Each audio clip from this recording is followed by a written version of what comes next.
దారి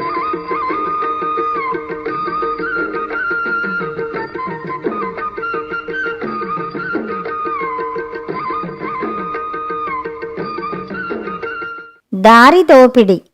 రఘుపతి ఉండే ఊరు పట్టణానికి 10 మైళ్ళ దూరాన ఉంటుంది. అతని ఇంట ఏదో శుభకార్యం జరగబోతోంది. దానికోసం అతని స్నేహితుడు శ్రీకంఠుడు చీకటిపడి గుర్రపు బండి కట్టించుకుని రఘుపతి ఉండే ఊరికి బయలుదేరాడు.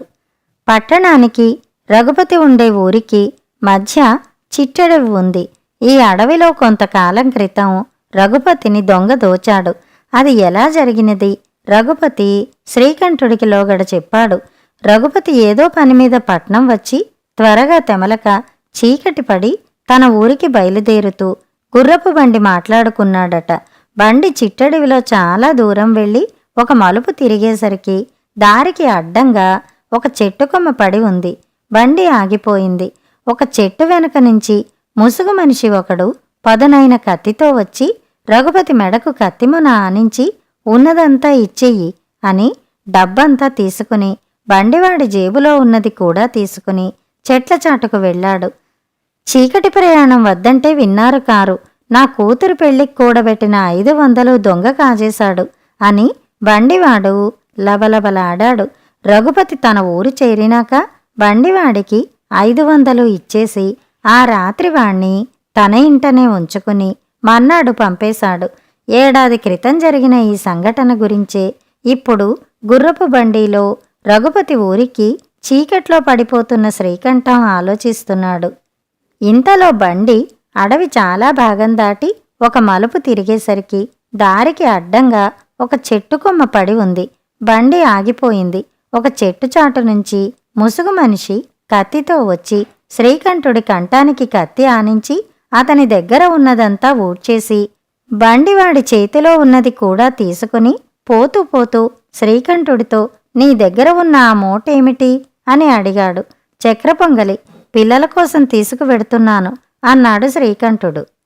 ఆకలి మండిపోతోంది, చక్ర పొంగలి పెద్దలు కూడా తినవచ్చు అంటూ దొంగ మూటతో సహా పారిపోయాడు. దొంగ వెళ్ళగానే బండివాడు నా కూతురు పెళ్లి కోసం పోగు చేసిన 500 దొంగ కాజేశాడు అని లబలబలాడాడు. రఘుపతి అనుభవమే మళ్లీ జరుగుతోంది. బండివాడు కూడా తోడు దొంగేనన్నమాట.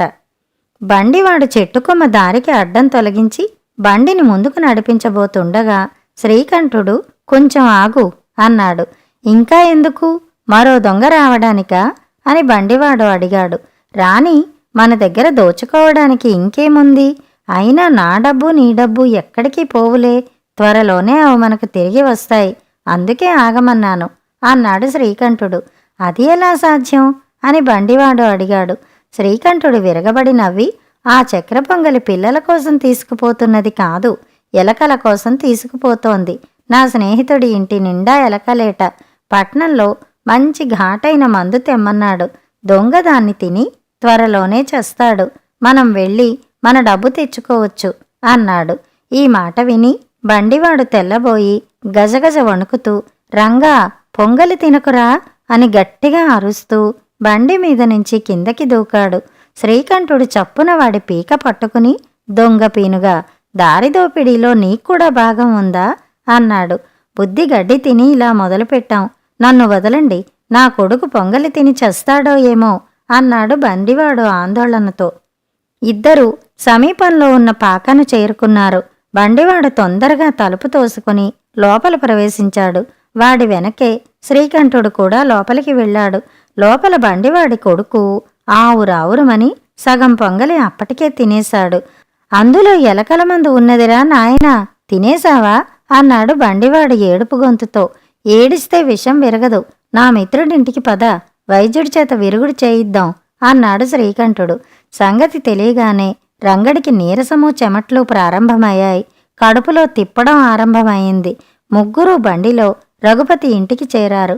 శ్రీకంఠుడు తండ్రి కొడుకులను వీధి గదిలో కూర్చోబెట్టి ఇక్కడే ఉండండి, వైద్యుడికి కబురు పెడుతున్నాం అని లోపలికి వెళ్ళి రఘుపతికి జరిగిందంతా చెప్పాడు. వైద్యుడి కోసం ఎదురు చూస్తున్న తండ్రి కొడుకుల కోసం రక్షక భటులు వచ్చి వాళ్లను పట్టుకుపోయారు.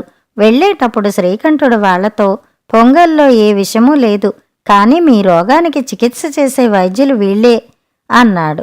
కథ సమాప్తం. రాజ్యార్హుడు. ఒక రాజుకు 3 కొడుకులు. తన అనంతరం రాజు కావటానికి వారిలో ఎవరు అర్హుడో తెలుసుకోవాలనుకుని రాజు వారికి ఒక్కొక్కరికి 3 లక్షల వరహాలిచ్చి, ఈ ధనంతో మీలో ఎవరు హెచ్చు సామర్థ్యం ప్రదర్శిస్తారో వారికి రాజ్యాభిషేకం చేస్తాను అని వారికి 6 మాసాలు గడువిచ్చాడు. 6 మాసాలు గడిచాయి. రాజు సభ చేశాడు. రాజు కొడుకులు 3 సభకు హాజరయ్యారు.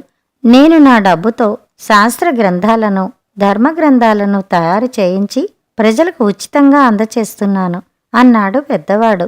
నేను ఎప్పుడు పడితే అప్పుడు, ఎక్కడ పడితే అక్కడ వాన కురిసే ప్రక్రియ నేర్చుకు వచ్చాను. మన దేశానికి నీటి ఎద్దడి ఉండదు అన్నాడు రెండోవాడు. నా డబ్బుతో సేనాపతులను, దళాధిపతులను నా పక్షం చేసుకున్నాను. ఈ భవనాన్ని నా సేనలు చుట్టుముట్టి ఉన్నాయి.